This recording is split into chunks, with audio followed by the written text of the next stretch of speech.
So the project today is continuing getting this 2005 GMC 3/4 ton van chassis prepped for the next hot rod truck that I'll be building shortly. I don't have a shell yet, but the chassis prep is basically the same process. I've done probably 6 or 7 of these trucks. Seems to work out well, keeps the cost down. Basically the theme of the build is fun, safe, farm truck. It's not going to be a paint killing showstopper. I do all mechanical and safety over aesthetics, but we keep the build clean, and they turn out to be pretty cool trucks. Sorry for the noise. I got my waste oil burner going in the background. It's probably about 28 degrees outside, and we're trying to keep the shop reasonable for work. But anyway, back to the truck. These things are pretty common on Marketplace or Craigslist. For under $1,000, you can usually pick up a van that doesn't have too many problems. E-rated 8-lug, 3/4 ton. This one happens to be a 4.8 liter LS, which the 4.8 3/4s also come with a 4L80. This actually, the guy told me it has a 30,000 mile or so remanufactured transmission in it, so that was an extra bonus. Basically, in my chassis prep, what I do is I kind of just knock all the rust and flakes off as best I can, either with a hammer or a needle scaler, depending on how crazy I want to go. I don't do a whole lot of prep. I'm not trying to hide anything. It's a New York truck. It is what it is. But obviously I make sure they're solid, no cracks, no bends or kinks in the frame if they were crashed or wrecked a little bit. But this one's real solid. It's got a little scale, nothing to be afraid of. It's a nice solid chassis. Parts are easy to get for them because they're GM stuff. So up till today, I worked on this probably a day or two before.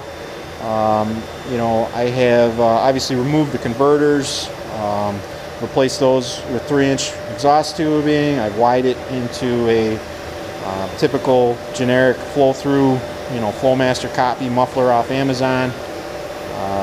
I have, let's see, when I do the cats, I also, no matter what, pull the manifolds off, because you always got either cracked bolts or bolts ready to be cracked or leaks or exhaust leaks.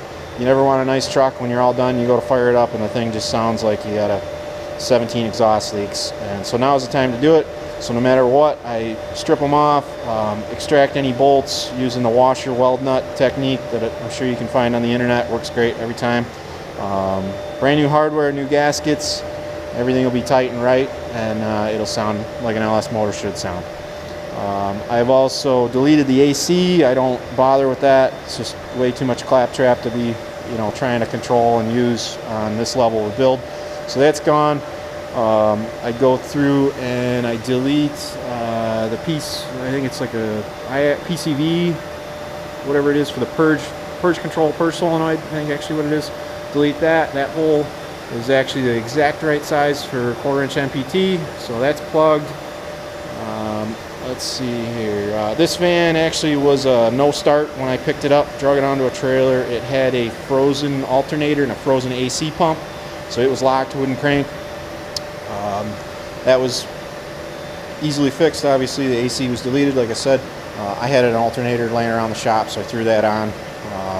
It's good to go. I leave as much of the GM wire harness and everything as possible. It was there, it worked fine. So all the heavy gauge battery cables I leave and try to use.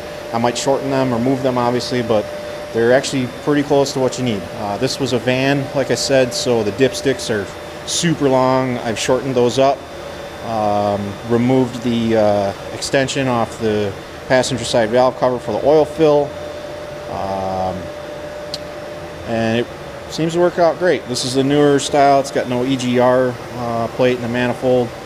The vans, you don't get a Vortec Beauty cover, but last time I was at the junkyard, I grabbed about 10 of those off Silverado trucks, so I got a stockpile of those ready to go. Hydro Boost brakes, I still keep that. I try to use the original high pressure lines. Sometimes you gotta either get the 4-wheel drive truck ones that are a little bit longer, depending on the cab you have, but usually I can make them work, straighten them out, make them a little bit longer. to reach the new firewall that I'll be using instead of a van firewall that's much closer to the front of the truck.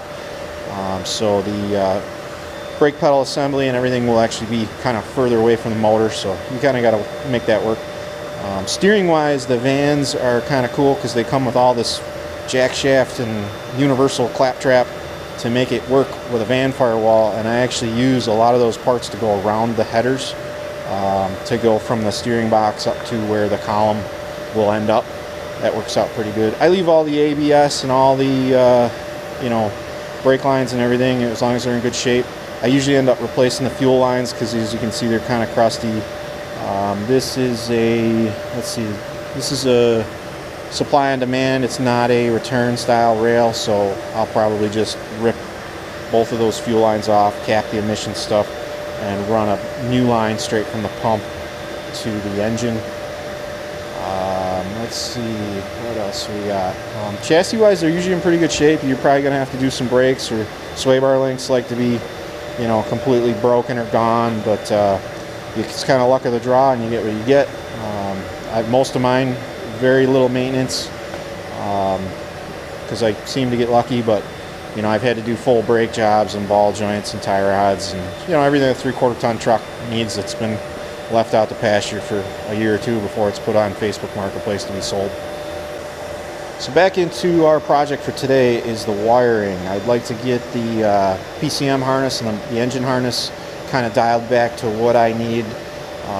The plan of attack that I usually go after, years ago I kind of studied Brendan's website on lt1swap.com, and he's got a bunch of good wire harnesses and all kinds of pictures and diagrams, so I'm not going to go super detailed into all of that or how I kind of learned how to do that, but basically any GM truck or van in the 99 or so vintage to 07 or so vintage with this style PCM, that's actually not right there right now, but the original, the first 3rd gen style PCM before the E38s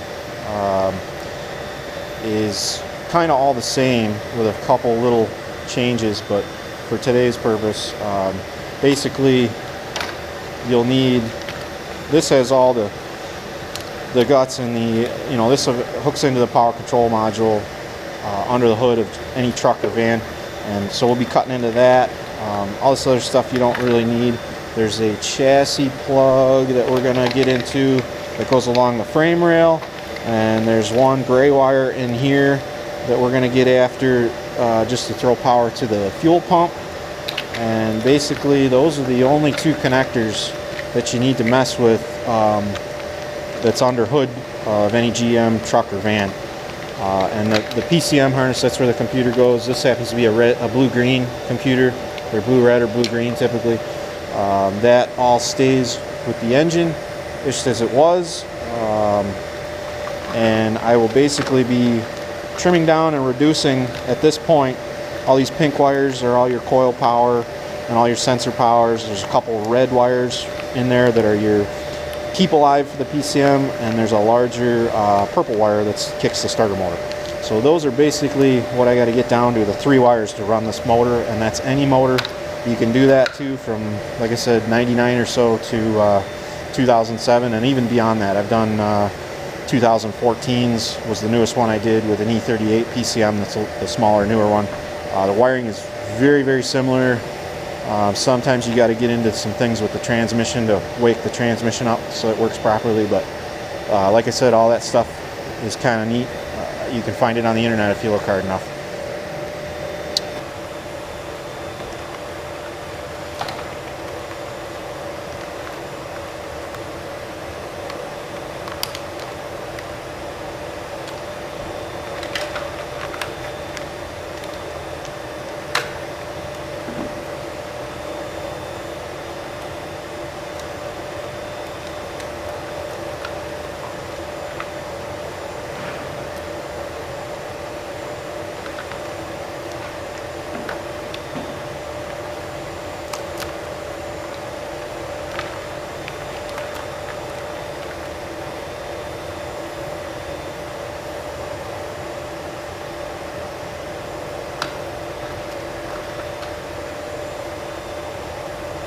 So basically I'm just trimming off stuff that I don't need. You can go nuts and strip all these wires back and yank them all out of the harness and PCM connectors, but I really never have for street trucks.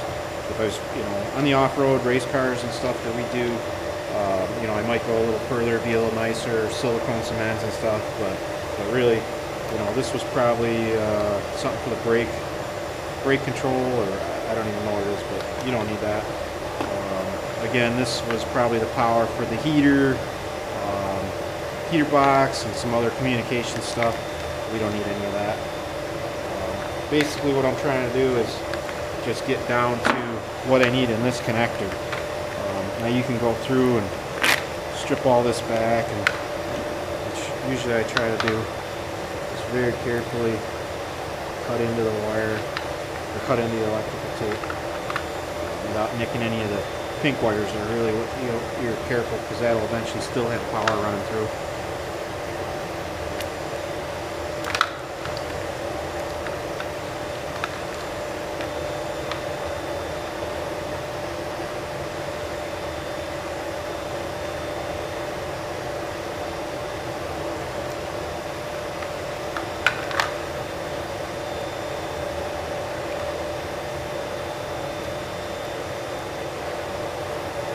And again, just using simple tools here. Anybody can do this. It's not rocket science or anything. We're just trimming down a harness that we don't need.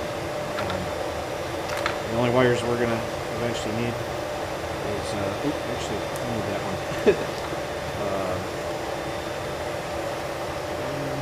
Oh no, I don't need that one. We just need the two that go towards the engine. So basically in this mess of wires, you got to be worried about all the pink wires, or all your ignition power, to your coil packs, to any of your sensors that you might end up using. Basically when you turn the key on, you want 12 volts going to everything that's pink.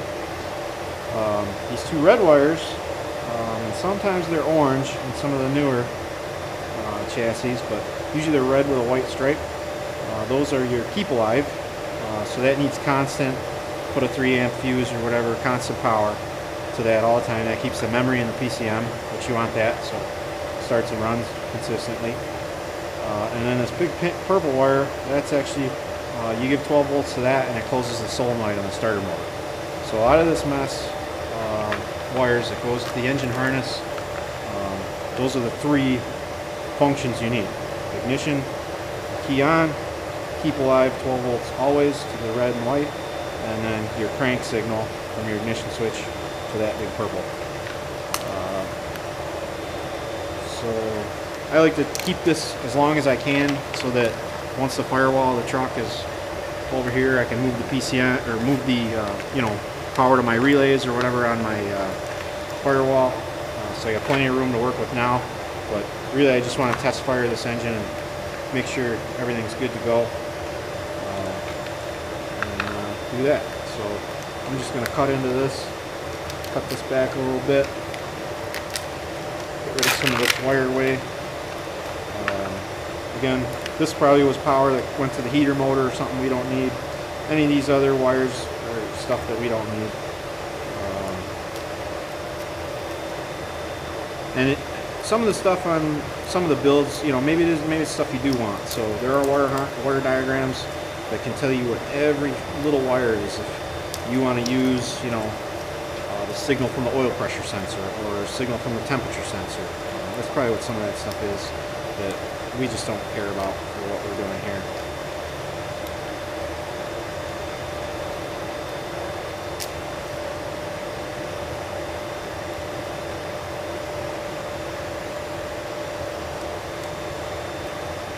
And this tape is always a pain, because it's always just, you know, it's a 2005, so it's been here for 15, 18 years.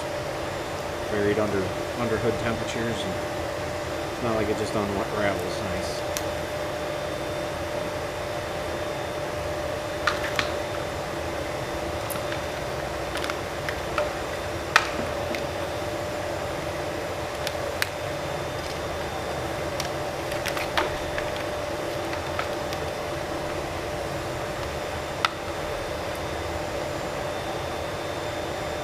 So I just start cutting, because you don't need this connector, obviously. And that red extra wire we don't need. Probably went to something else, keep live for the power control module. So we're just going to pull out all these pink wires. You need every one of them. You miss one of them, that means you don't have a coil pack running, or you don't have something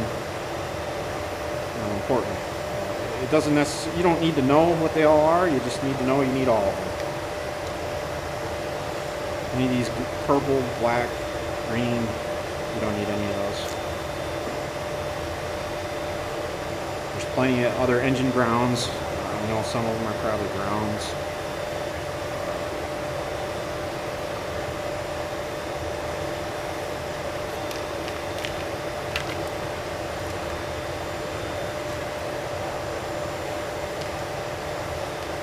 So there's our wad of pink wires. I'll also pull out these, the red with the white tracer, and this big purple wire for the starter motor.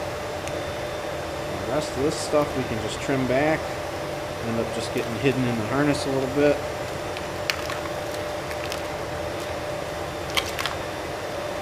That actually worked good, just go right to there.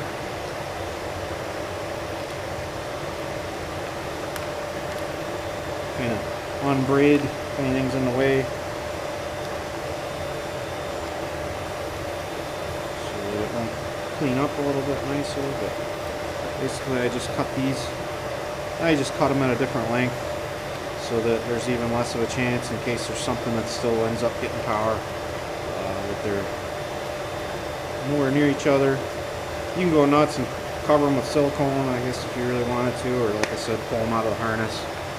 But for our purpose today, we're just going to hack them off.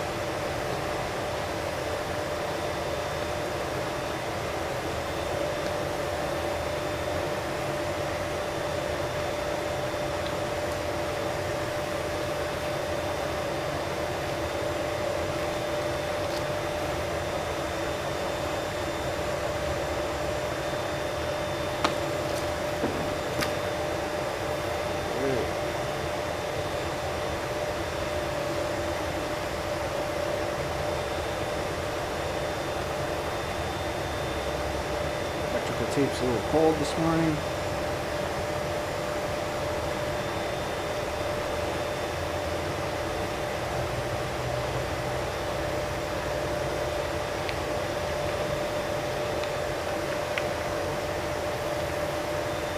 I like to go back and use that fabric tape. Amazon's got it. You know, once I do a complete install under hood when it's in a chassis, and it cleans it up real nice. Replace some of the wireway, wire loom. I'll do that later. Alright, and there you go. That is what you need to make an LS motor run.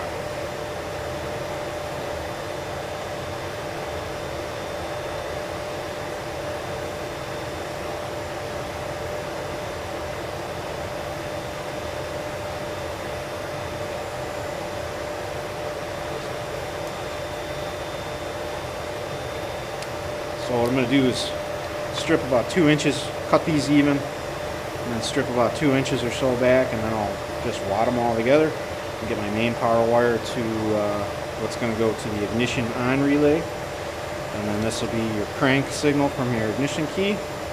And this again will have its own dedicated source from a 3 amp or 2 amp fuse right off the battery for your key blind. And that's it. So just again, kind of review where we're at. Again, this is a 2005 GMC 3/4 ton van chassis that's going to be for a hot rod swap chassis build. So we're going through the initial wiring just to kind of prep the chassis. And I might do this, you know, if I didn't know, you know, if there was an engine problem or a transmission problem, I would kind of go through, do this wiring and a motor prep just to test the chassis out on the lift, make sure the transmission's good. This one I was able to get running while it was still a van, so I know everything is good. But a lot of times there's just problems that are easier to solve when the shell is gone off the donor chassis and you can't just jump in and drive them, and, you know. So At this point, we have stripped down the main engine in power. Basically, we're working with where the PCM hooks on to power in. We have a chassis harness that we're going to steal a gray wire out of for fuel pump.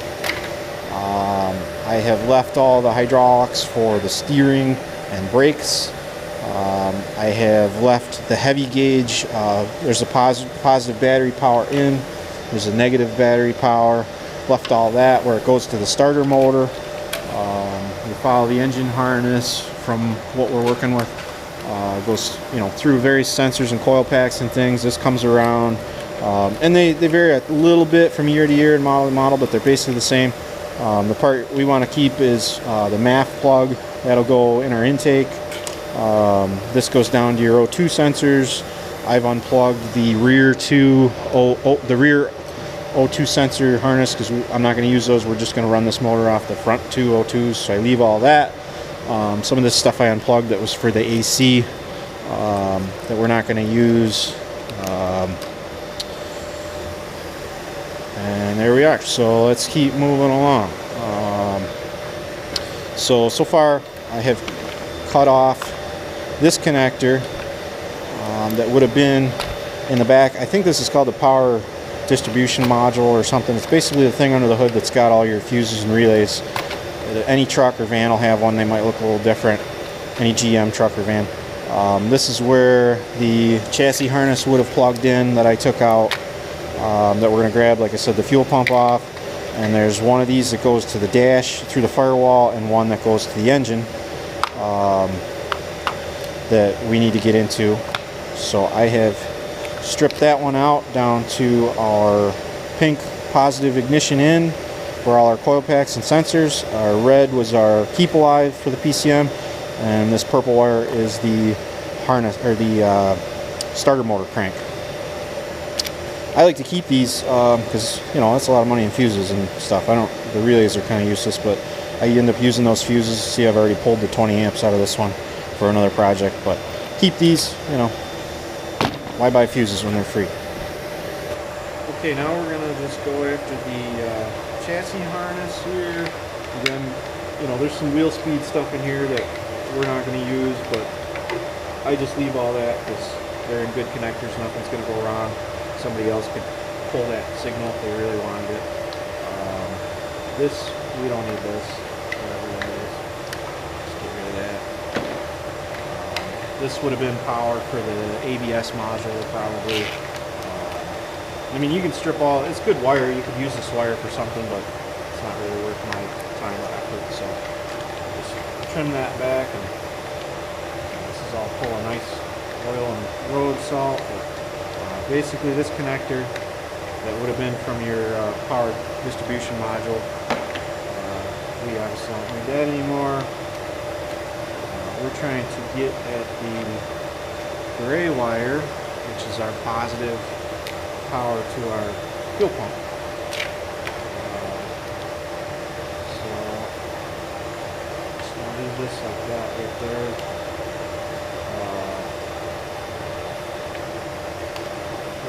Now usually there's 3 or 4 wires in here. It would be for your fuel level sensor. The ground is usually onto the chassis a little bit further back, but right now we're not. I never put fuel level sensors on any of my trucks. So we just need the gray wire.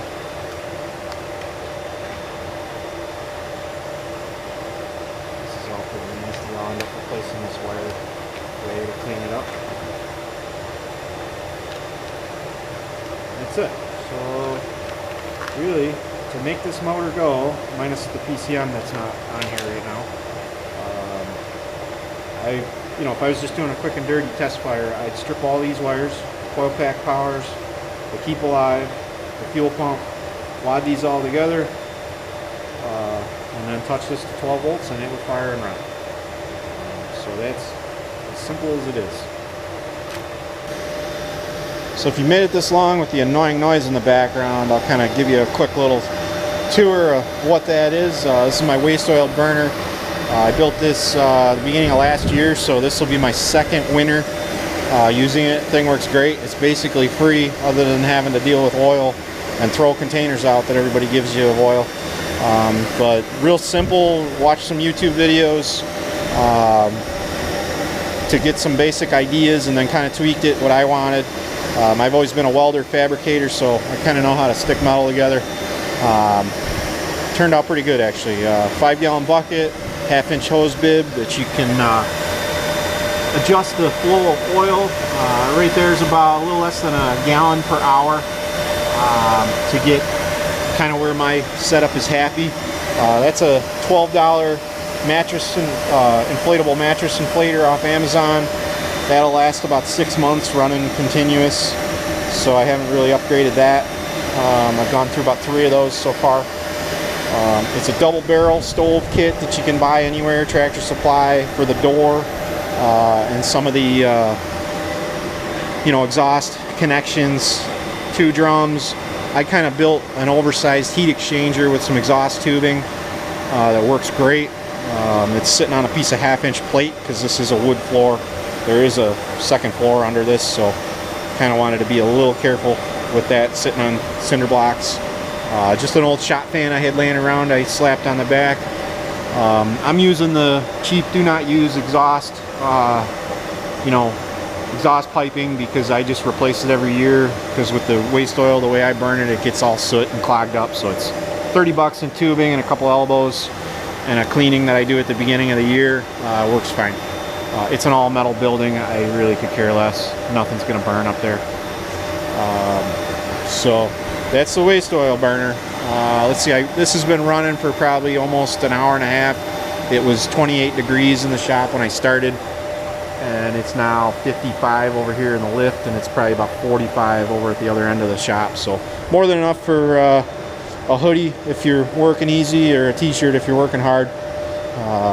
So let's get back to this 2005 3/4 ton hot rod chassis that will soon be a Chevy truck, probably. Maybe an International if I find one that I like.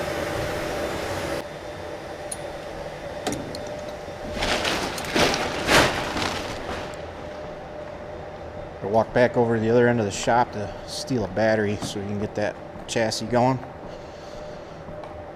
This 52 is the last truck I just finished. It's up for sale right now. I don't have paperwork for it, but it's a pretty cool truck. It's a 9-foot bed, 3/4 ton, again, 05 or 06, 3/4 ton GMC chassis, 4.8, 4L80. Turned out real nice. Again, it's a farm build, safety and cool looks. Nice little cruiser. Side steps turned out great. The box is great. The wood's a little beat up. I was kind of torn whether or not to replace that. LMC has all the kits and everything. But neat little truck. It's probably kind of dark in here, but all the interior's done. So let's steal a battery.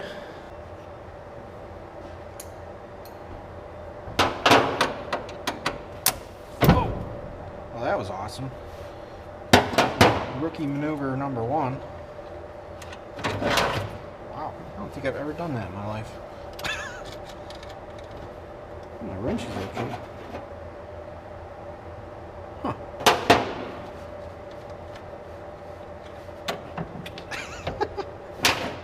Don't do that at home.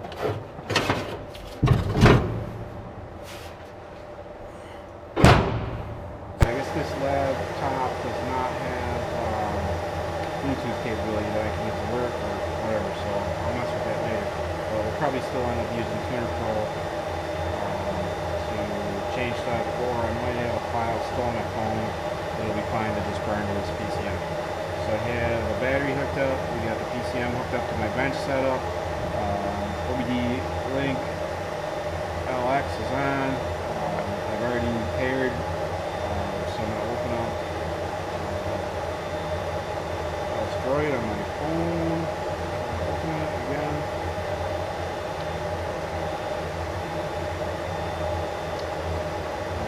Update, start.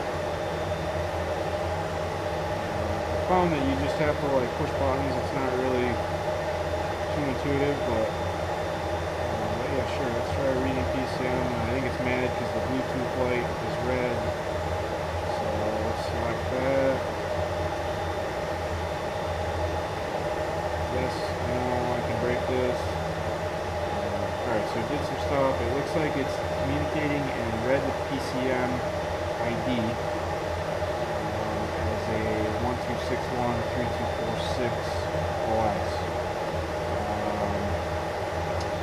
I'm pretty fearless and just like doing what I want to do on this because I have a bunch of these sitting on the shelf, so the tune that's in this is useless to me. I just need one that doesn't have bats, will run a 4.8 and a 4L80. So let me see what I can do here.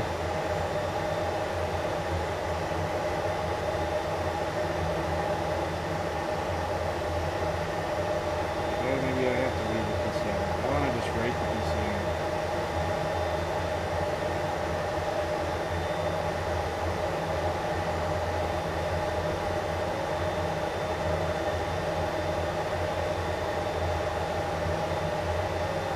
Alright, well, I guess I'm going to read it. So it's a P59 1 meg file, so 22 minutes. Alright, what do you think?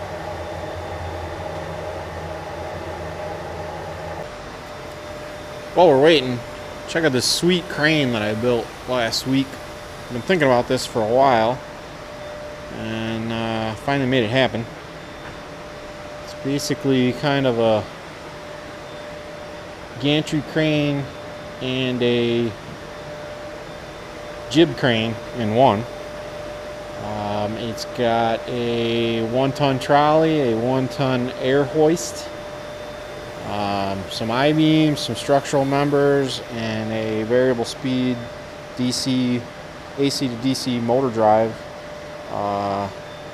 that makes it move. So it's pretty cool. It's a 22-foot arc, and the idea was I can basically back a truck under in the lift bay lane, lift something off, or I can put anything I want on the lathe, the mill, the big drill press, or pick things off and on the fab table, like that 205 that's been sitting there for 2 months that I don't want to pick up because it's heavy. But basically, you know, an overhead crane with 99% of the parts that I had on hand to make, other than some things I pulled out of the dumpster, and works pretty cool. So I ran 220 conduit down, so I got a 20 amp 110 and a 30 amp 220 for the welder if I need that, but drive motor, caster.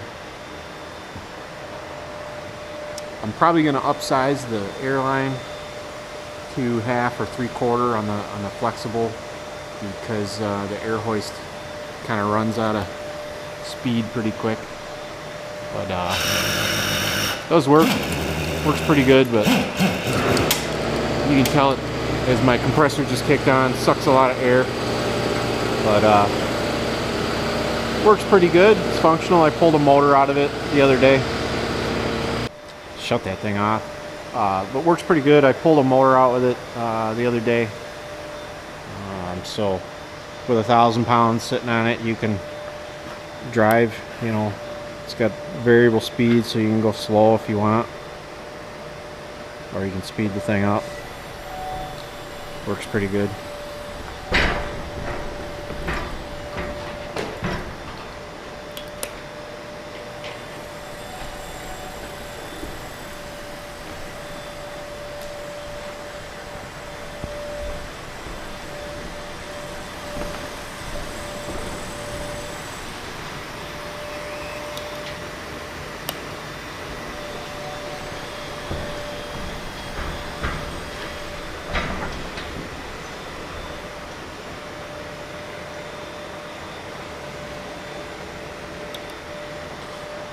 So there it is. Lift stuff to tables, lift stuff to machines, lift stuff off trucks. I'm using that a lot this year.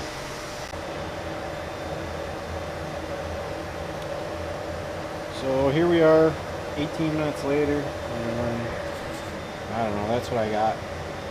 So I don't know what happened with that, but this is kind of the problem I run into. Sometimes it works, sometimes it doesn't. So I'll mess with this, let you guys know what's up. 57 at the far end of the shop.